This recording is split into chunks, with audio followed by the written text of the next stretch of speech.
तहसीन पूनावाला साहब, मैं आपसे जवाब चाहता हूं कि ये जो बयान आया है कि साहब, हालांकि कांग्रेस ने कहा है कि साहब कब बन गई थी बाबरी मस्जिद, आई थिंक 25 के आसपास, 26 के आसपास। बाबर को रोहन जी ज्यादा फॉलो करते, हम लोग नहीं करते। बाबर बीजेपी के आइडल है, बाबर बीजेपी के हीरो है। बाबर से लेके औरंगजेब पूरे खानदान को बीजेपी उनके नाम पे चुनाव लड़ती है। कांग्रेस वालों को कोई पता नहीं बाबर कब आए, 1560 में, 1520 में, या आपको भी नहीं पता। भाजपा वालों को सब पता है, सब पता है भाजपा वालों को। बिना बाबर के इनका पॉलिटिक्स हो ही नहीं सकता। मैं आपको बताता हूं सर, देखिए अभी मैं पुणे से दिल्ली आया, पार्लियामेंट चालू है और आपके साथ शो कर रहा था तो मुझे सौभाग्य मिला। लेकिन ये जो पोल्यूशन है ये क्या सिर्फ मुसलमानों को या हिंदू को अफेक्ट करता है? इस पे बातचीत नहीं करनी। आज डॉलर के मुकाबले रुपया 90 हो गया, ये क्या सिर्फ मुसलमानों या हिंदू को अफेक्ट करता है? इस पर बातचीत नहीं करनी। तो डाइवर्ट कैसा करना है? नेहरू जी ने ये कहा, औरंगजेब ने वो कहा, बाबर ने ये किया। भैया आप वर्तमान की बात कीजिए, और सारी जो गलत काम हुआ आप नेहरू जी पे उसका ठिकरा फोड़ते। तो नेहरू जी, अगर नेहरू जी को गलत काम करना था तो सरदार वल्लभ भाई पटेल जब हमारे बीच से चले गए उसके बाद 14 साल में नहीं कर सकते? नहीं, इसी भाषण में राजनाथ जी ने कहा कि दो कुछ बदला वो 2014 के बाद बदला है। हाँ, तो 2014 के बाद सब कुछ अच्छा बना है, तो ये पोल्यूशन क्यों नहीं निकाले? उसके लिए भी नेहरू जी जिम्मेदार है, औरंगजेब जिम्मेदार है, बाबर जिम्मेदार है? बता दीजिए। आज जो दिल्ली में हार्ट अटैक का पेंडेमिक हो रहा है उसके लिए कौन जिम्मेदार है? ये डॉलर के लिए 90 रुपए के लिए नेहरू, बाबर, औरंगजेब जिम्मेदार है? भाई इनको सिर्फ ये, जब जब भाजपा डरती है पाकिस्तान बाबर को आगे करती है, इसके अलावा ऐसा कोई सगा नहीं जिसको भाजपा ने ठगा नहीं। अब जानते आपके शो पे टफ सवाल के जवाब देने नहीं, तो राजनाथ सिंह जी ने डाइवर्ट कर दिया। पार्लियामेंट में मैं एक सिंपल सवाल पूछता हूं, कांग्रेस तुष्टीकरण करती है, कांग्रेस हिंदुओं के विरोधी, ये सब कुछ मान लिया। भाई बांग्लादेश में वर्तमान में हिंदुओं पे कत्लेआम हो रहा है, ये आप भी मानते हैं, हम भी मानते हैं, रोहन भाई भी मानते हैं। पाकिस्तान में, मैं बांग्लादेश के भी वर्तमान की बात करता हूं। आज ही 1-1.5 साल हो गया इस बात को। पार्लियामेंट में कौन सी इस पर चर्चा हुई कि प्लान बी क्या है बांग्लादेश में? ये हमें बता दे।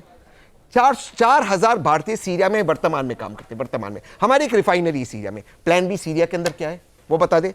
ये चीजों पर इनको बात नहीं करना है। बात क्या करना है? बाबर ने ये किया, फिर नेहरू जी ने वो किया, फिर औरंगजेब ने ऐसा किया। भाई वर्तमान में बात कीजिए ना आप। रोहन जी, सवाल वही है कि ये बात आई कहां से? क्योंकि अगर हम पटेल साहब, उनका निधन तो 1950 में हो गया। अगर मान लीजिए नेहरू चाहते भी थे तो उसके बाद तो वो 14 साल रहे, उनको मौका मिल गया था। वो अगर उनके मन में ये था तो वो जा सकते थे, बना सकते थे।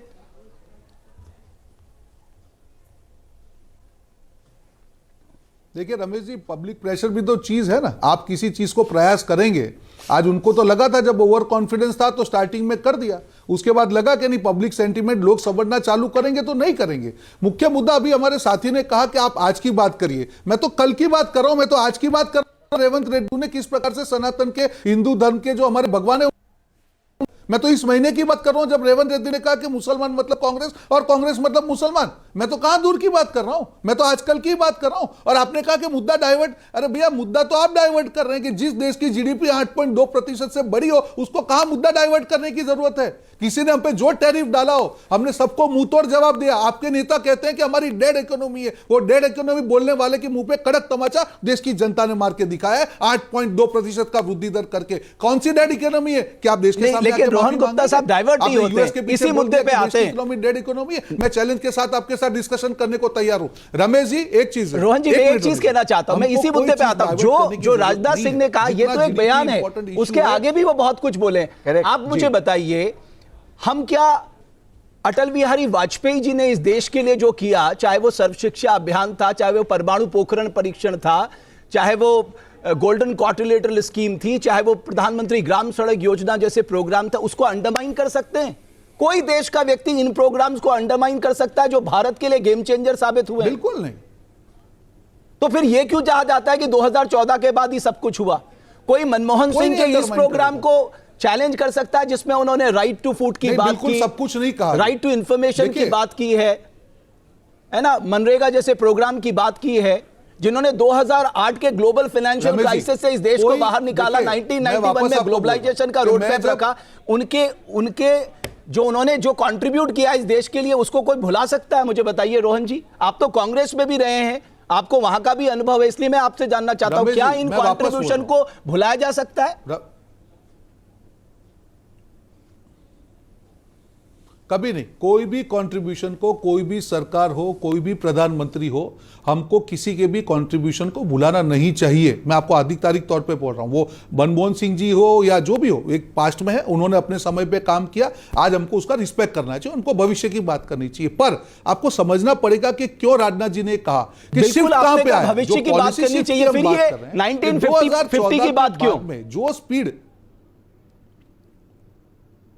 मैं आपकी बात से सहमत हूं, नहीं वापस जरूरी है क्योंकि देश को जानना जरूरी है कि कांग्रेस ने डे वन से तुष्टीकरण की रमेश जी, मैं मेरी बात को खत्म कर दूं। आपने सवाल पूछा, मैं जवाब दे रहा हूं, लेट मी कंप्लीट। वापस मैं बोल रहा हूं, बिल्कुल भविष्य की बात करें, जीडीपी की बात करें, किस प्रकार से हो रहा है, रेवंत रेड्डी की बात करें, पर देश को यह भी जानना जरूरी है कि हमारे जो 75 साल गए हैं उसमें किस प्रकार के देश के साथ में इस प्रकार से छल हुआ है, क्यों, उसमें क्या गलत है। आप करिए, भविष्य की बात करिए, पर अतीत में जो हुआ है उसको भी तो हम देखेंगे। आपने कहा लोगों को यह भी तो पता है, ये जवाहरलाल नेहरू थे जिन्होंने इस देश को IIT, IIM और एम्स का ख्वाब दिखाया साहब।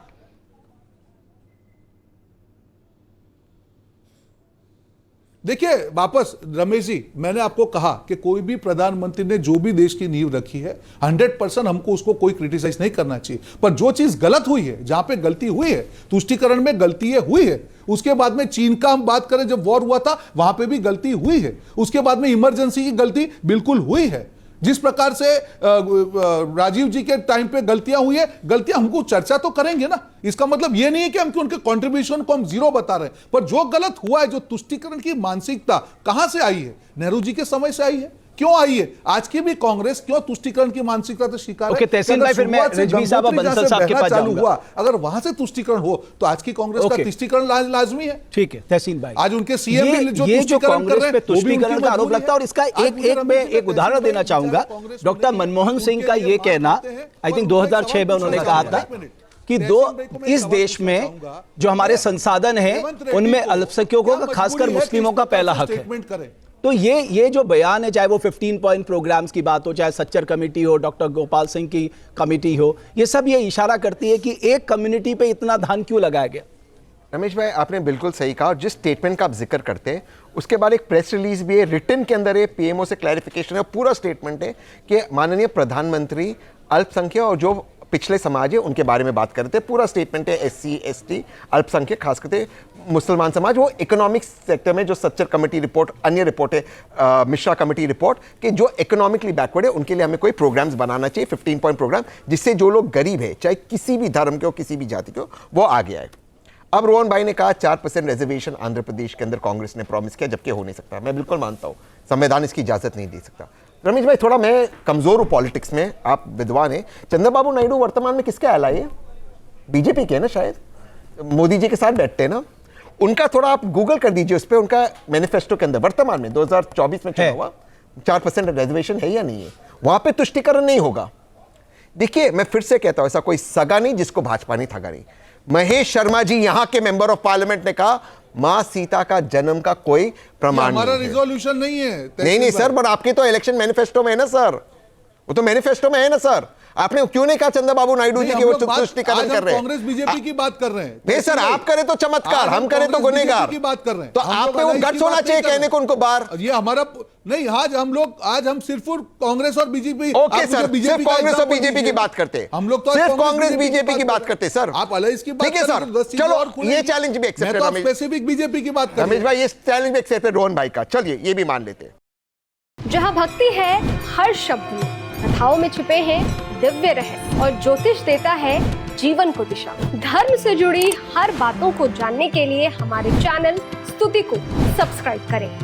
चैनल पर जाने के लिए इस लिंक पर क्लिक करें।